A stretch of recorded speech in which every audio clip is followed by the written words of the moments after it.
All right, what season is this? Season 13. You know, there's too many seasons now to count for Overwatch. Hero changes, a bunch of them coming in. Sombra, crazy work. Some of the tanks look pretty nerfed as well. So let's go ahead and get into it and see if this season will save Overwatch. Yep, let's go ahead and see. So as always, let's go look at some CarQ video. So go sub to him if you haven't already. As the best of guides, and yeah. Let's go see what's going on in the world of Overwatch changes. All right, gamers, my name is CarQ. Welcome to Season 13 of Overwatch 2. There is no new hero, unfortunately. No new hero? Juno, right? But Overwatch is no longer saved. No new hero for people to come back. Well, okay, unlucky. There's a bunch of map changes that look pretty good.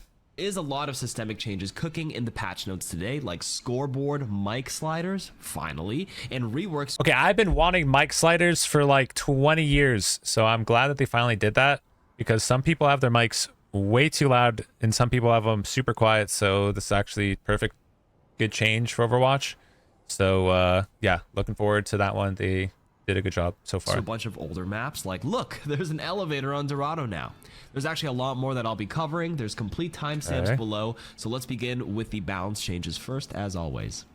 Well, the first thing they're doing this season is that when you swap your hero, it hides your selection on the enemy scoreboard for 15 seconds. The devs comment that this change adds a more friction. Wait, hold up. Now you don't know. Now counter swapping? Now you'll never know when they pick out of spawn? Yo. To counter swapping, especially in the extreme case where two players on opposite teams are both sitting in spawn with the scoreboard open and rapidly switch their heroes in response to each other's choice. All right, for tanks, we have Mauga first. I mean, to be fair, swapping in spawn only helps if you're the defender side.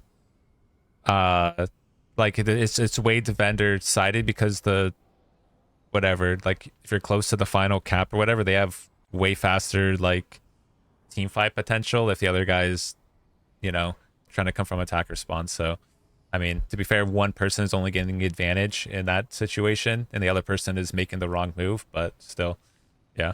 The incendiary chain gun ignite damage over time duration is increased from 3 to 4 Mauga seconds. buffs. The devs comment that increasing the duration of Mauga's burn effect will help better reward going for these smaller, harder to hit targets. For Ramatra, the pummel is going to be changed quite a bit. It no longer pierces barriers, so rejoice, Rhyme players, but it now deals 2.5x more damage to barriers instead. So that means it will deal 162 damage per punch on a Ram shield, on a Rhine shield, on a Sig shield, etc. To be honest, I think it's a pretty crazy Ram nerf, because like you would use Ramatra, but the only reason why you really pick Ramatra is to like try and counter the shield heroes. So now I think maybe it's only Winston to dive like past him or whatever. So I don't know. It'll be interesting to see like how much or how fast you can burn a Rhine shield with the punches, but it might overall be in like Ramatra is like the worst tank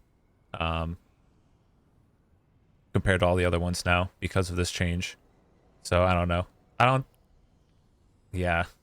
I don't know if I really like that change at all. Devs comment that Ramatra's pummel projectiles passing through barriers was a sort it was this whole like niche for being able to like do damage to shield heroes. So I don't know. I don't really like this change personally, since that just like takes away the point of playing Ramatra.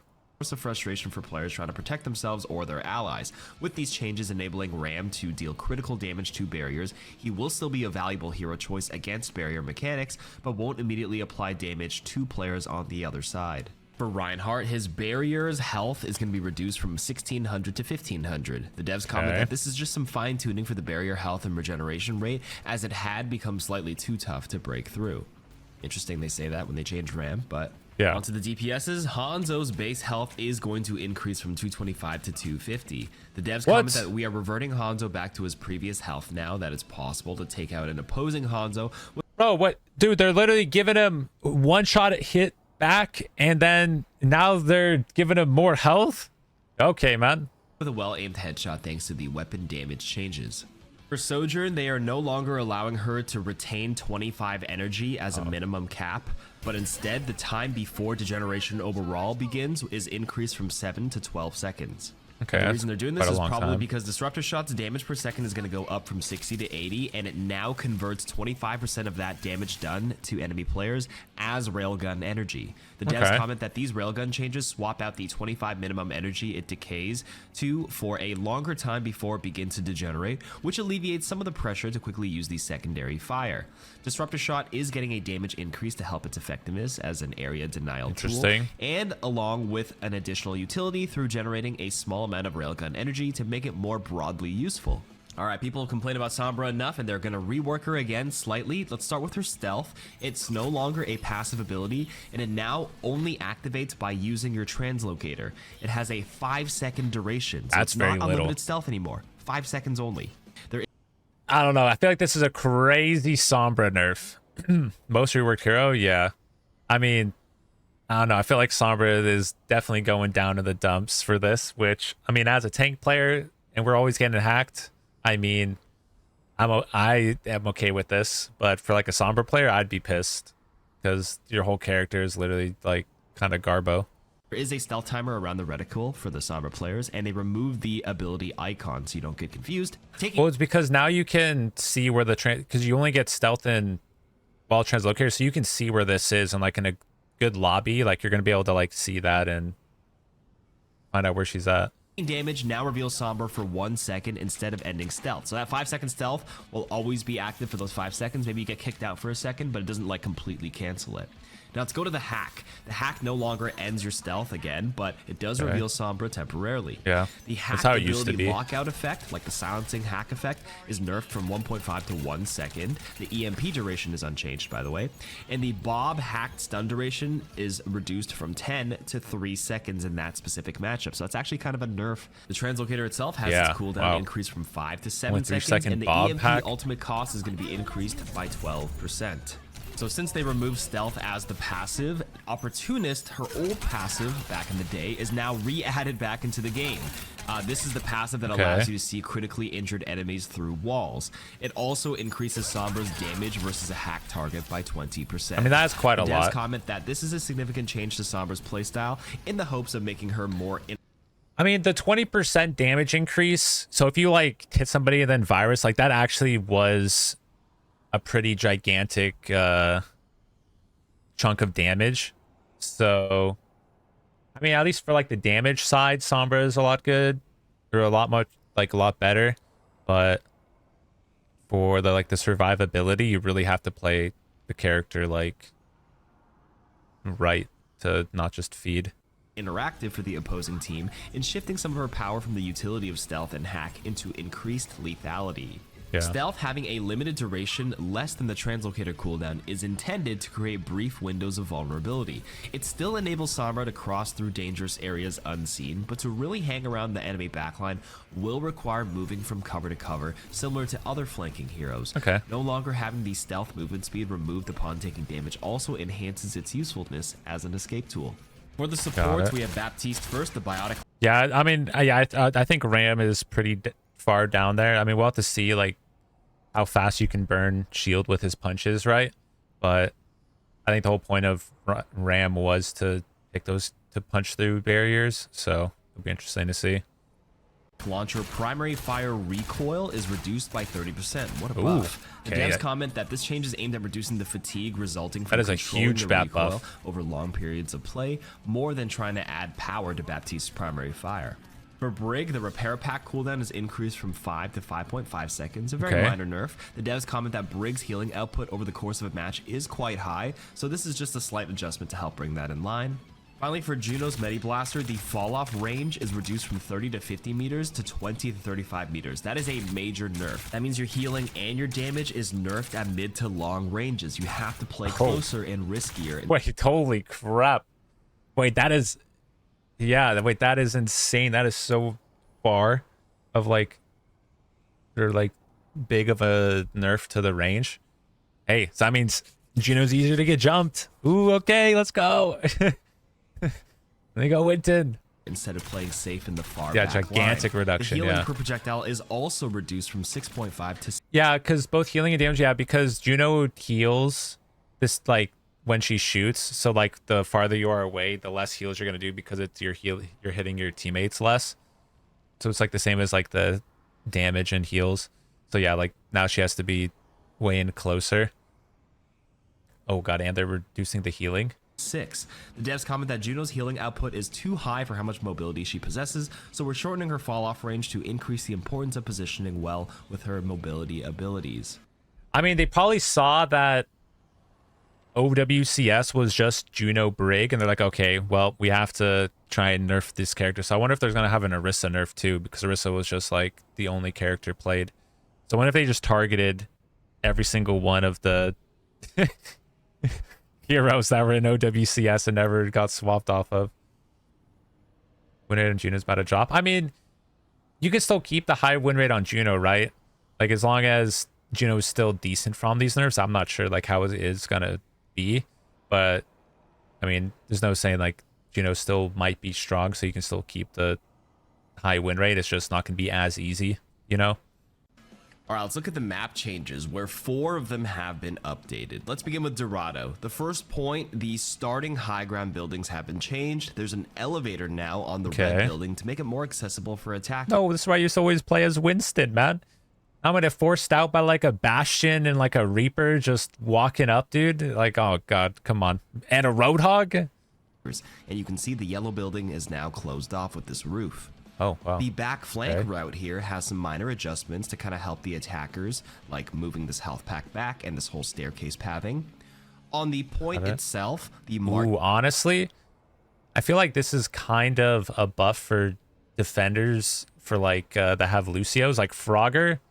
Frogger's probably like loving this because now so many more people are going to play around the health pack rather than being up here. So they're going to be like, oh, dude, I'm going to go waddle to the health pack, and now they're going to get booped off the map. So he's probably loving that. Like moving this health pack back and this whole staircase pathing.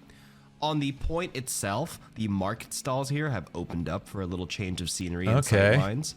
Now for the second point courthouse, or the church as everyone calls it, there's a massive staircase now added on this side. Honestly, okay, for the first point changes, I don't really think needed it that much, but second point was definitely awful, and I think this makes it a lot more fair for both attack and defense to like have an even playing ground here, having this up here.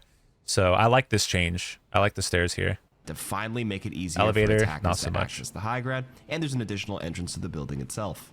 Taking a look at it from this angle near the checkpoint, there are some additional pieces of cover added for defenders here, and a window closed in the courthouse. Okay. The third point, the door has opened up and moved back a little bit with a piece of cover there and on the ground on the main path. All right, moving on to Havana first point. They have a brand new exit for attack. I mean, for that, okay, Dorado definitely needs some changes because it was like a defense-sided point on like those first couple. So I'm happy for those changes. But yeah, we'll see what they do on Havana, but I'm okay with that. Attackers here to prevent spawn camping pressure, and the big change here is a complete removal of one of the windows here to reduce the sniping pressure. Oh. For Havana's second point, they closed the middle and opened the two walls here to widows. the health pack outside. And then near the checkpoint area, the section got completely reworked, as you can see. Here's another angle. For the third point, the attacker's spawn interior has changed, along with an additional attacker exit that goes back into the end of the second point to kind of help with the spawn camping again. It's hard to tell early in this footage without playing the map, but they say in the notes that the sight lines from the common sniper spot to the main route have been nerfed. For the biggest change, though, there's this back flank around the fortress that is opened up with an additional hole for like vertical heroes or wall climbers, and there's just bigger spacing overall around the entrance here. Like this wall is a little bit longer, so you can't like tuck in here as a defender and permanently contest the payload. Okay. All right, I guess that's good. Royale. First, a brand new attacker spawn doors. Okay, so honestly, at least they're nerfing a lot of like the Widow hardcore heavy maps. So at least as long as they just take away, you know, some Widow server admin mode status on these, then I'm pretty happy about that. So at least on that Havana map, they took out a little covers and changed that window, whatever. So hopefully in this one, they somehow figured a way to nerf Widow. Up here to stop the defenders from executing like a top spawn camp strat. Oh, but this was so funny though. This was great, but okay, fair enough because there's no counterplay to this. Some of the pros did actually a few times. The first staircase ramp here has been removed and an additional door has been added.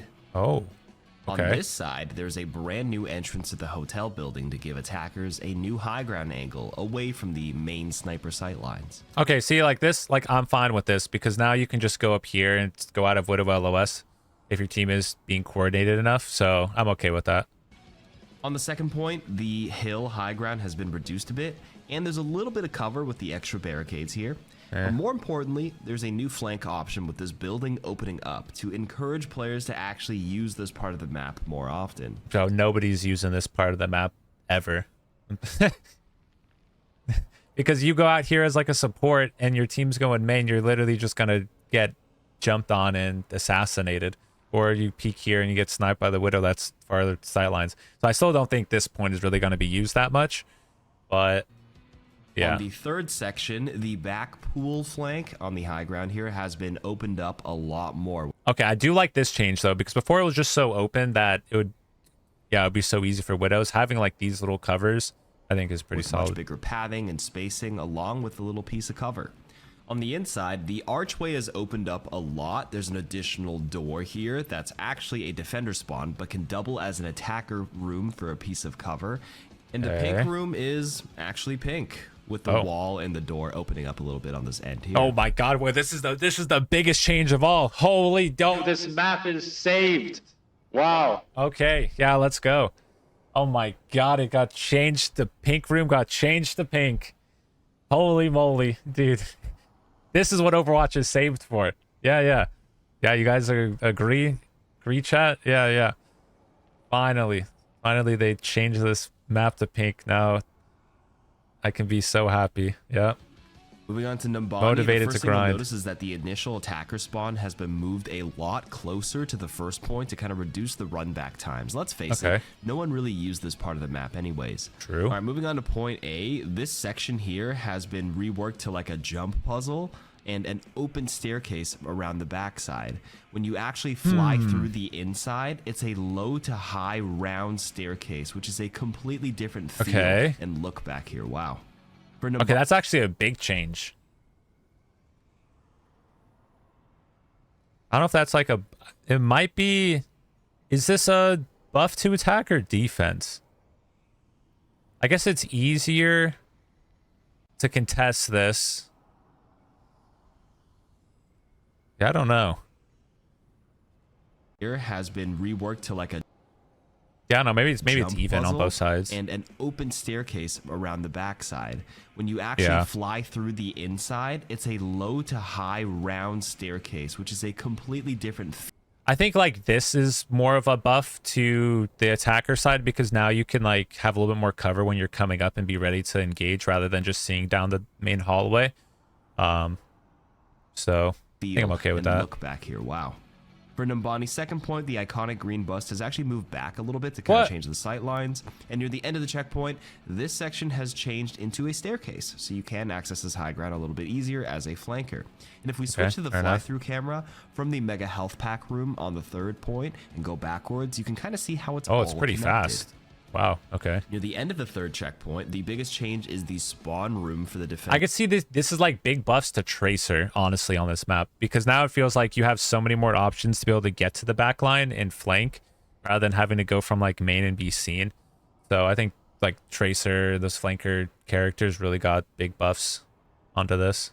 Defenders being moved up so that you're immune to damage here, and the attackers can't like go inside and camp the little room. All right, one more map update that's not one of the reworks. Bro, let me be inside their spawn room. That was the best point of that. Now Widow can just shoot us from in spawn? That's wild, man. That is wild. Okay, please just delete Clash. That's what I want to see. Any agreeers? Let's just delete this. Works is Clash. They're changing it quite a bit. I don't have any footage here, so I'm just going to read you the patch notes here. The capture time on the final objective points A and E now increases for attackers as segments get secured consecutively from 1.11 to 0.7 to 1.1 to 1.4x speed. This means the first segment is easier, but consecutive ones are harder. The defenders now respawn instantly as the first segment and the second segment get secured instead of when the previous objectives B or D like the ones before. before it get captured. The unlock time for the final objective A and E has been increased from 25 seconds to 27.5 seconds, so you have a little bit more time to set up. And the decay rate on the final objective point A and E, if no one's on it, has been doubled for attackers to not lose their progress as quickly when stepping off the point. The capture time for defenders on objectives point B and D has been increased by 10%. Any nerdage, put up the glasses, can explain this for the dummy folks. Is this like better for the team that wins, or is this better for the team that's losing? Because I feel like right now you get punished for winning.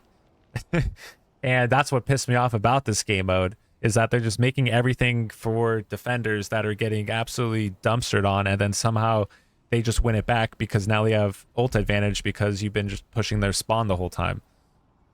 And to give attackers more opportunities to attack the point. All right, that was definitely a mouthful, so let's read the dev comments to kind of see where their headspace is at. So the devs say they wanted to reduce the number of one-sided stomps occurring in Clash. They also wanted to address the difficulty of securing at least one segment of the final objective as attackers. They tweaked the capture time for the defending team to make the fight for objectives point B and D a little bit more favorable for the attackers. Okay, Let's move on to the general. There we go. Point, I don't know what B is, but okay, point D favorable to attackers, perfect. Because trying to push into their spawn, yeah, final point was impossible to take. But if they make it so you get one tick, at least like have an advantage, then at least that makes it so it goes off of being in like the middle. So if you start winning, then you know you can keep it good. You don't just get steamrolled right back. I was watching these people getting 5 CP. Yeah, it's literally, that's just how that map was, because if when you were losing you were actually like winning because you weren't using ultimates, and then you just steamroll all the rest. You literally got punished for winning early in Clash, and that's just the dumb thing about it. Updates, a big system change here with the interactive scoreboard. In short, there's mic volume sliders. You can adjust your own mic volume on it. You can report other players. You can join or leave your team or group voice chat on the scoreboard. You can mute people. Okay, I do like this, how you can do it on the scoreboard rather than having to press P and just like get lost in the sauce trying to figure out like where the hell all these options are, and having to right click and then you unfriend a teammate and kick them out of the group. So this is a lot easier, so I like that. People, you can mute text chat. For matchmaking updates, let me paraphrase for you. They've reduced queue times for wide matches and also sounds like it's better to fall back after getting one tick. Yeah, but like getting the first tick is like all you need, because then the final point, instead of it being on middle where it's even, is on your side. So yeah, like after you get one tick, falling back I think is still fine, but at least now you have an advantage rather than you not being able to cap that final point, and then now the enemy team just has all these ultis just to steamroll all the way back on you, right? So I think that Clash change is good if you can get one tick, because that one tick, then you just play how you normally would, and then you would have the advantage to win. So, I mean, we'll have to see when the changes are like in the actual match, but now I think it makes it a little bit more valid to try and like win the points. Competitive, so your bronze and diamond friends can queue a little bit quicker. Roll delta has been tuned and tightened with a priority for tank rolls. And for the high level community, the effects of MMR decay, winning trend, losing trend, and calibration have been reduced, and the matchmaker now takes into account the benefits of grouping when constructing matches, so duos, trios versus solos, again for the higher ranks only. Speaking of the high-level community, the requirements to now appear on the top 500 leaderboard have changed. The wins per season has been reduced from 50 to 25, but the season competitor challenge, which is 750 lifetime wins in competitive play, is now required overall to be eligible for any top 500 leaderboard. So this should reduce the amount of like rank campers and alternate or Smurf accounts taking up leaderboard slots. For game Wait, so to be eligible for top 500 you need to have 750 wins? Like is that like a season, or like is that like just total on the account?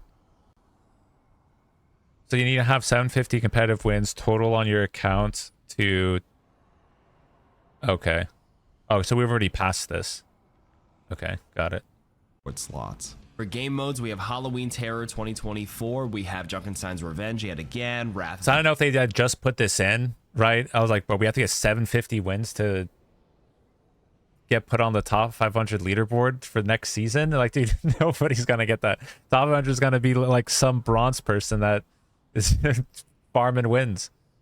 Ride, but a new one called Juckenstein's Lab, where you can enhance your heroes with talent cards or talent trees, so you get like the triple Moira orbs, or like okay, see, this is fun. Fire Strike that leaves lava on the ground, as you can see. This in is the trailer. fun. That looks pretty cool. For the hero mastery mode, we have Cassidy and Brig added to the roster. Nobody cares about October mastery 31st. mode. Let's be real. Got the Spellbinders theme with the Widow Mythic skins, a bunch of shop skins, and of course the Overwatch 2 and My Hero Academia collaboration. Yeah. Honestly, these look pretty good. Like these skins actually look like how the anime characters were, right? They're portrayed.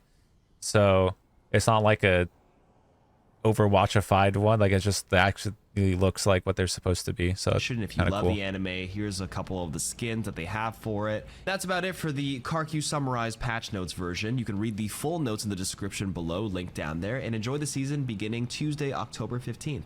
October 15th. Well, those are some good Overwatch changes. Are you gonna play Reinhardt? I mean, maybe. We'll have to see how he plays wherever. Like, I've been enjoying like Winston. I enjoyed Ram a lot more. So with the Ram getting pretty big nerfed, we'll have to see how he fares. Like, honestly, it could end up being that Ram is buffed into Rein, because if you just break shield now with the punches, you're helping your team break shield faster and then making Rein a lot more vulnerable. So, I mean, this Ram thing could end up being a crazy buff to him. Who knows? But on like first glance, I think it kind of a crazy nerf, because not being able to just output damage while he's holding shield was, you know, kind of the whole point of playing that guy. So yeah, but overall, I think the good map changes, I think those look fun. It's gonna help, you know, be a little bit extra fun and like bring some new life to it. Let's see what other ones. Yeah, new skins looking good. Juckenstein Revenge with all the different abilities look fun. But yeah, appreciate you guys for watching. Make sure to like, comment, subscribe to the YouTubes, watch the Twitch streams, and until next video, peace.